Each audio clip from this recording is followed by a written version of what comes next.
Hello, everyone. Thanks for joining us for the Bill Knight Ford Cascia Hall Commando football show with head coach Joe Medina.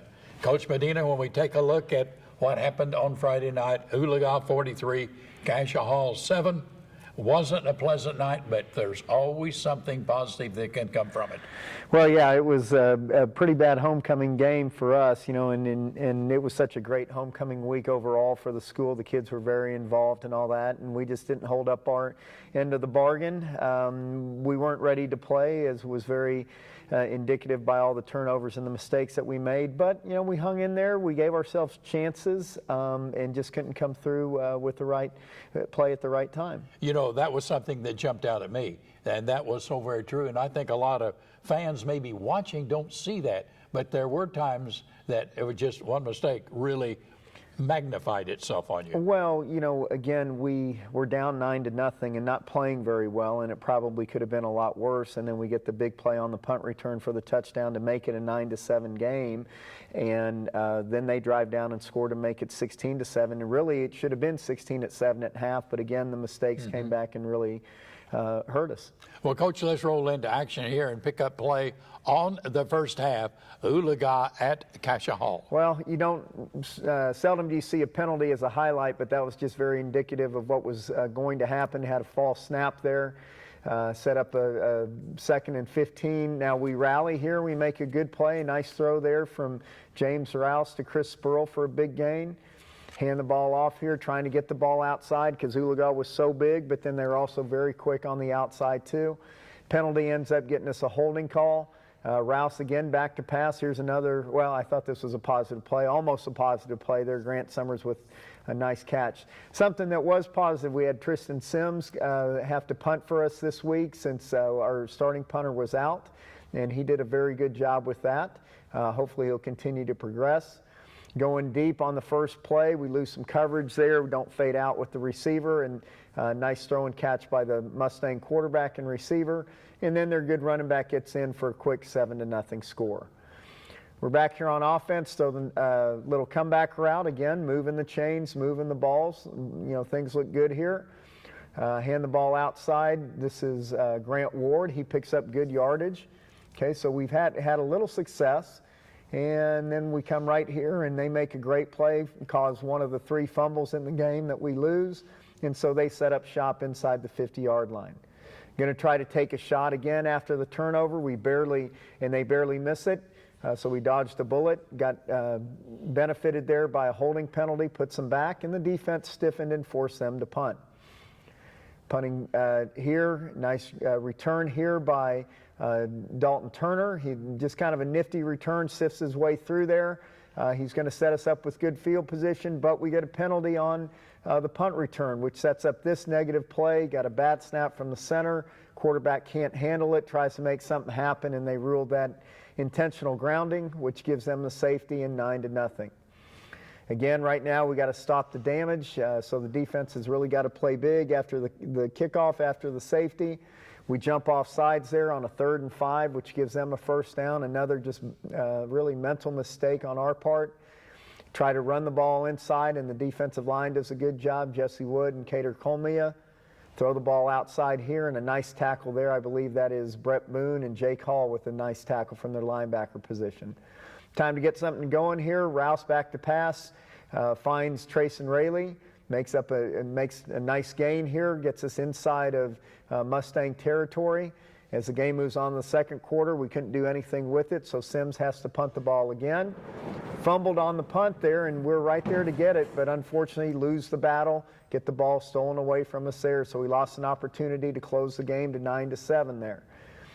Defense playing well, forces them to punt. And here we go. Grant Ward is going to work his magic and get us back in the game here with a 48-yard punt return for a touchdown. Such an explosive player for us. Got to do a better job of trying to get him more involved on offense. And he gets in for the score. Tyler Wedding with the extra point. And so now we have a 9-7 ball game. So again, as bad as we played, we're very close. And then right here we lose containment. Actually, we just lose our inside linebackers. They go chasing ghosts and they end up scoring, making 16-7. And we punt the football here late in the first half, and we just missed some tackles. And again, the Mustangs, like every good team does, takes advantage of it. Going to throw the little bubble screen out here. Good rallying there, good play by Jackson McCormick. Hand the ball inside, defense stiffens again. And then back here, they're going to throw the pass, and we do a good job on fourth down to hold them. Right here, run the little Bronco play out of empty. Grant Ward picks up good yards. And on the very next play, here's where the damage really happens. We snap the ball when the quarterback doesn't call for it. It hits the receiver in motion. And then right after that, they take a shot and catch us asleep, and then they go score for the touchdown. 22-7, and then it gets worse. Here's a fumbled kickoff. On the ensuing kickoff, they recover.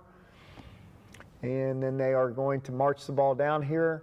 Nice throw and a catch. Get down inside the 15-yard line.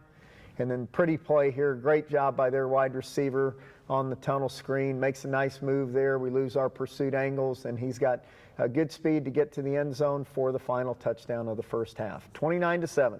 You know, when you come off like that, Coach, you have come off behind in other games. Did you feel like that you were going to be able to get the kids back together? Because I think we can see if they're from the replay that there were a lot of mistakes that normally they wouldn't make. There was, and again, it should have been a 16-7 game at half, but we let them back in with our mistakes. We did some dumb things, and then again, great teams are going to capitalize on that, and we just let them extend that lead. But I thought going into half, if we could get a quick score, things might turn out a little bit differently. Well, you know, you have come back in previous games when you went in and come right back and score again.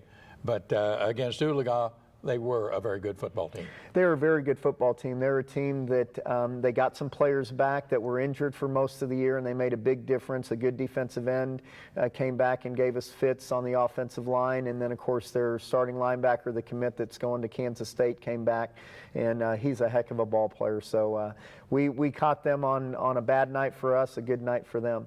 Well, let's take a timeout, and we'll come back and watch the second half. Ready or not, here I come. The smallest moments can have the biggest impact on a child's life. Take time to be a dad today.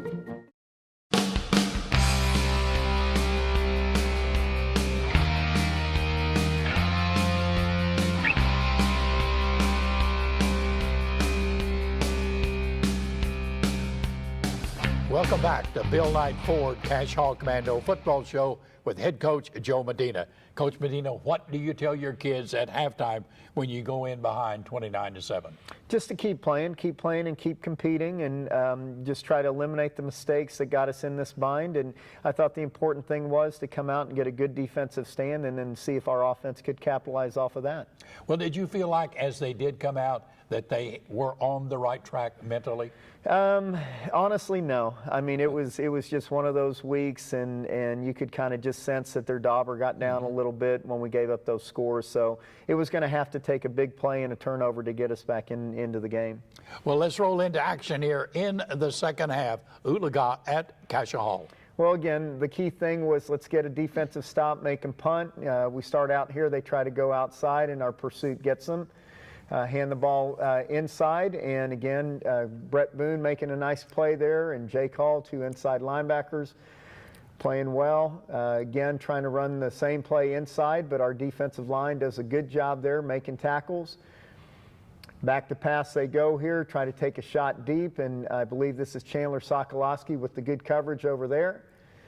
And then they're going to hand the ball inside again. Still, they move the chains, but we still hadn't given up any points in the second half. And then they're going to try to run the ball outside, and again, good pursuit. Hunter Hedrick with a nice tackle.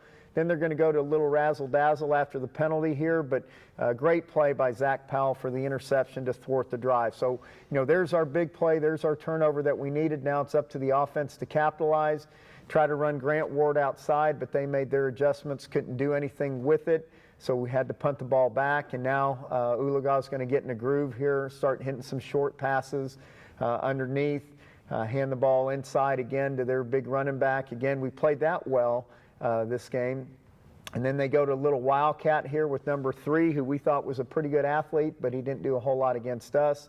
They get a penalty again, take another shot down the field, and again, great coverage there. I believe that's Zach Powell again. So they forced us to, we forced them to punt. Still a 29-7 game here.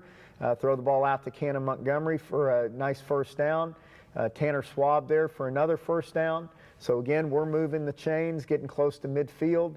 Sprinting out here, protection breaks down, and we give up a sack. So just as soon as we were going forward, now all of a sudden we go backwards. Pressure again leads to a bad throw that they intercept, and they're going to return it deep down into our territory. I believe there's a penalty that's going to bring this, that gives us some hope there, puts them back. But then now their offensive line is starting to tee off against our defensive front as the game moves into the fourth quarter. You can see the holes. Again, that when you don't move the ball on offense, that defense starts to get worn out a little bit, and you can just see here that Oologah is just taking advantage of it. Number 40, Jimmy McKinney, he's the one that's going to Kansas State. You can see why. He's a big, strong kid, making some plays, and then he's going to go ahead and take it in here for the next score, making it 36-7. Still have 11 minutes to play. Still trying to work some offense here, trying to get the ball in the end zone. Dalton Turner with a nice run. Come here with the counter sweep pass, and then James throws a flat ball. He's got the receiver open. If he would just put a little air under it, could have been a big play for us. But again, Oologah capitalizes on that and creates a turnover. Defense still playing hard, made a nice play there, and then now they're going deep, and you're just going to see this. We just get out-competed for a ball there, and their good receiver, big, tall, 6'5" kid just walks in the end zone, 43-7. Got some younger ones in there now. We have Dalton Abney at quarterback. He throws the ball to Davis Sturr, nice pickup. Then we get a drop snap, and Abney's going to try to do the best he can with it, just launch it down the field. Gave Tanner Schwab a chance to make a play, and we didn't make a play.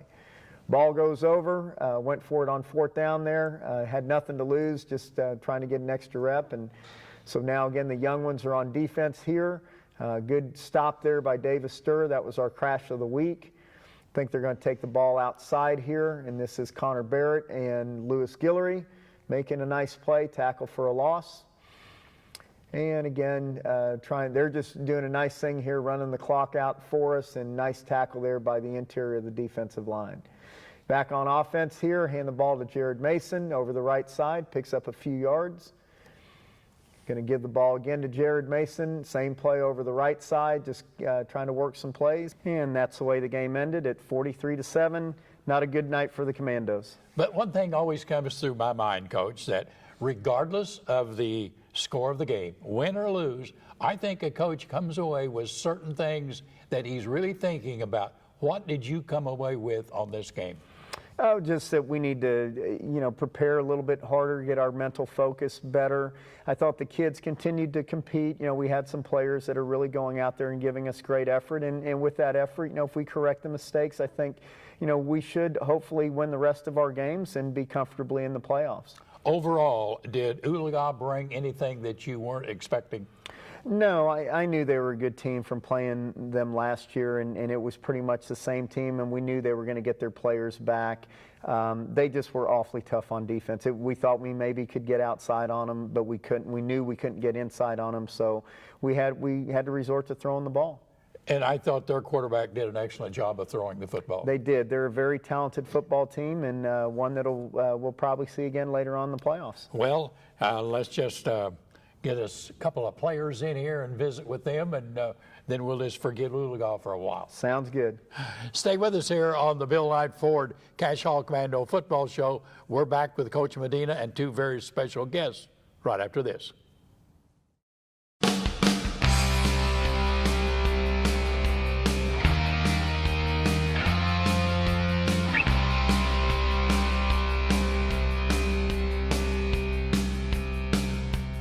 Welcome back to the Cascia Commando Football Show with head coach Joe Medina. And Coach Medina, as always, two very special guests. Introduce them and tell us something. Yeah, we have two young men here that are going to play an important role this week, not just on the field, but with their leadership. We have two seniors, Jared Mason on the far side there, and right next to me is Hunter Hedrick.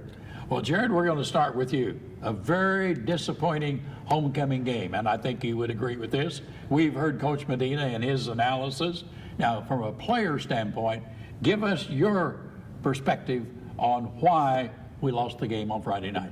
Well, there's just so many distractions in this week with homecoming and dress-up days, Texas being the day after, and we weren't ready to play. We had a bad week of practice. We weren't really focusing in on the game. We were just Hunter? I think we came out a little cocky because Oologah lost to Wagner pretty bad, and we lost to Wagner by 7 points. So I think we came out a little cocky from that. I hadn't thought about that, Coach, but that's a good point. Well, I think as we talked about earlier, football's all a game of matchups, and we matched up much better against Wagner than we did against Oologah. Again, Oologah's great size gave us problems up front with the offensive line, and then their quickness, which is underestimated. It was hard for us to get outside where, we knew Wagner was going to be quick, but we felt our matchups with our offensive line versus their defensive line was a lot better for us. But Jared, let's look at it from this standpoint. A very big loss, naturally, on the Oologah game. But going back, as you look at what happened during the course of the Oologah game, in any way did that kind of depress the spirit, depress the interest, or any way put down the preparation for this coming game against Medina? No, I don't think so. It probably did a little bit, but not really, because we have to focus on next week, not only the game we just played, but I'll focus on next week because it's a key district game because we both have the same record in the district play. So depending on who wins and who loses this Thursday is whoever gets to a high level in the playoffs. Hunter, your impression? I think it will make us come out with more fire in us and more hungry to win. Well, as we look at this from the standpoint that both of you are seniors, you're leaders, the role that you play on the team, can you forget the past? Can you go and bring the team and prepare for another very key district game this week? Jared? Yes, because we take a look at the game last Friday. We learned mistakes we made, the turnovers, the false starts, the penalties, and we need to work on that this week. I think everyone has pretty much forgot about it already. They're just putting it behind us and ready to move on. Coach, your impression? Well, I made the statement to one of our players over the weekend. I said, if we still had grass on the field, this would be one where we take the shovel out and dig a hole and bury the game ball there and just forget about it. And I think that's the right attitude. What's done is done. It doesn't matter if you lose by 36 or 7. A loss is a loss, and there's still another game to play, and a very important game for both football teams, Medina and Cascia. So we've just got to put it past us and prepare as best as we can. Well, as you look at the preparation for the game that is coming up, one day sooner than normal on a Friday, and a lot of people don't think much of that, but that can be a difference or it can be positive. And Jared, kind of take a look at it from your standpoint. What does that day early mean? Well, I feel like it can be a positive for us because it gets us a sense of urgency that we need because we didn't have that in this past couple of weeks. That's a good point. I like that. It is a good point. We don't have much time to dwell about the loss. No, absolutely not. Hunter, give us your impression. Some people are still healing from last week's game, sore and all that, so it may be a little different. But other than that, I think we're ready. And Coach, as the head coach and the coaching staff, you really follow what Jared was talking. Yeah, I think that's the key point. This part of the season, you have to have a renewed sense of urgency just because of the fact that things have gotten routine, and maybe the loss is the best thing for us because we have to play our best football for the next 4 weeks. And I think if the kids will take pride in that, then the outcome is going to be really good. Well, one last thing here, and we're talking about the fall break, and what are you going to do with the extra time you have off, Jared? Well, this week I'm going to visit some colleges and probably just hang out at home. But you're not going to be forgetting football? No. And Hunter? Well, since school is so difficult, I'll probably just sleep, catch up on some rest. Now, Coach, what are you going to be doing? Well, catch up. I think that's the best thing that Hunter said. I mean, you get so engrossed with the season, and for us as coaches, it's a 7-day-a-week job. So things like doing your yard, need to cut it edge it and all that stuff probably for the last time.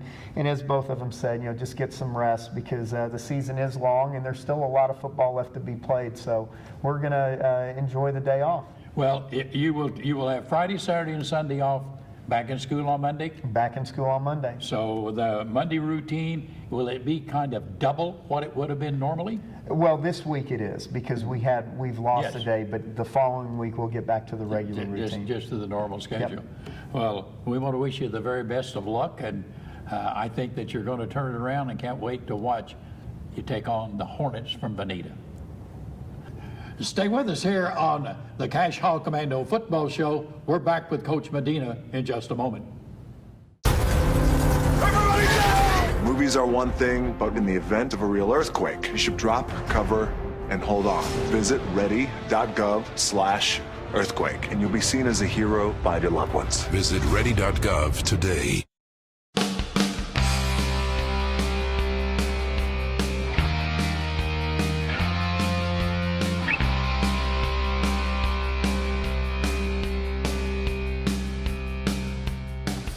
Welcome back to the Bill Knight Ford Cascia Hall Commando Football Show with head coach Joe Medina. Coach Medina, the Medina Hornets this week here in Tulsa at Cascia Hall. Give us kind of a brief scouting report on the Hornets. Yeah, on Thursday night even too, as we mentioned. Veneta Hornets offensively are in the old-fashioned wing tee offense. Last year it gave us a little bit of problem until we adjusted to it. They do a good job running the standard wing tee plays. They run the power play outside. They run the trap play inside. Defensively, they're in a 5-3, so they crowd a lot of people at the line of scrimmage, kind of daring you to throw the ball. But we've got to be able to be good on both sides of the ball. On offense, we've got to be very balanced. So it has the makings of another good football game. Well, it was kind of an upset in a lot of people's minds this last Friday night when they beat Catoosa 24-21. So they're going to come in with an attitude that they can come to Metropolitan Tulsa or Tulsa and win a game.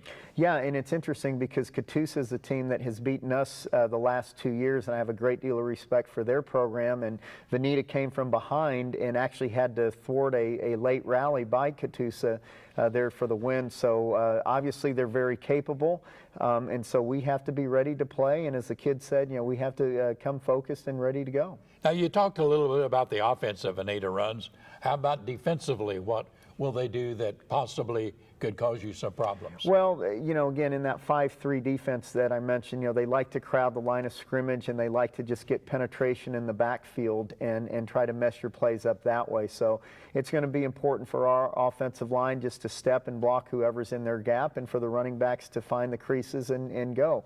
Once they do break that 8-man front, though, then there's only 3 guys that they have to beat to the end zone.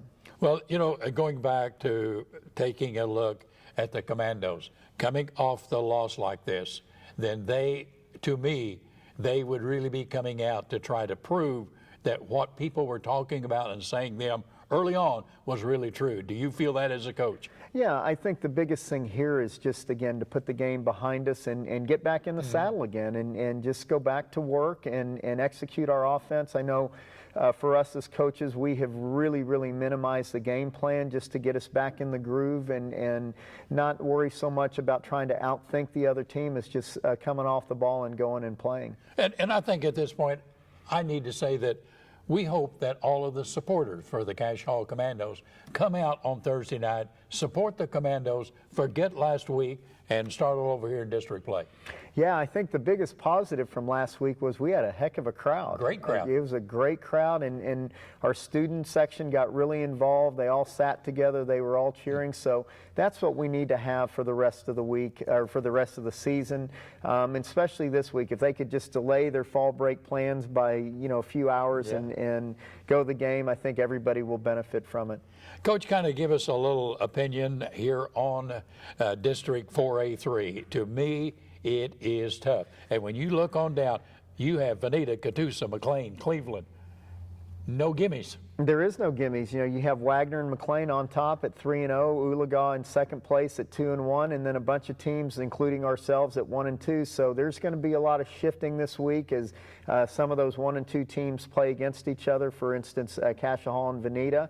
And then again, we get to really hopefully spoil McLean's plans as we travel to them, or they travel to Cascia there at the last game of the season. So it makes for an interesting end of the district race. And that is a surprise, I think, for McLean, what has happened to them this year. Well, they were very talented last year, and they played a lot of freshmen and sophomores, and we actually got to see them on tape against Veneta, and they're very explosive.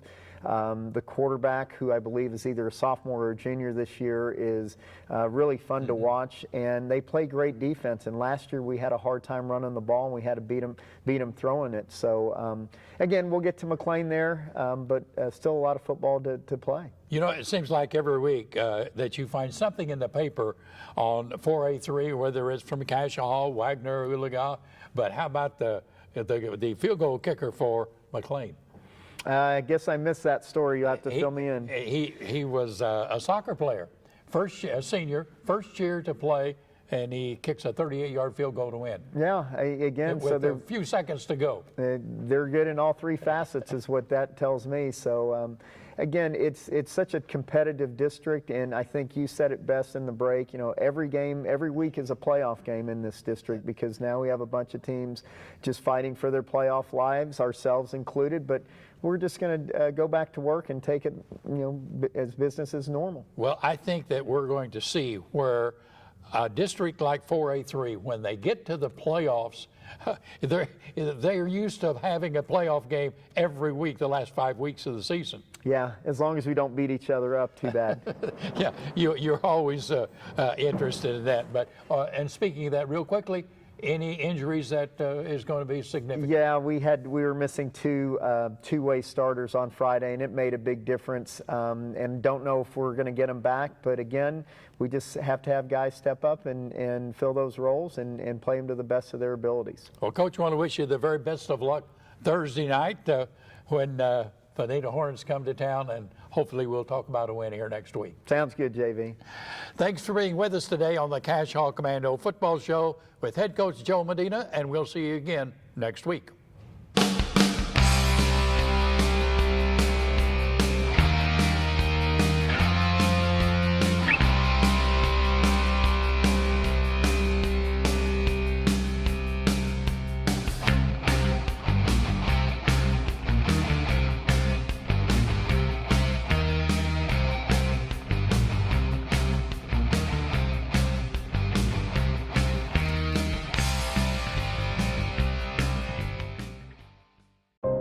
Here's to the things that can keep us safe. And now, those that we carry with us everywhere will bring us wireless emergency alerts. With the unique sound and vibration, you'll be in the know, wherever you are.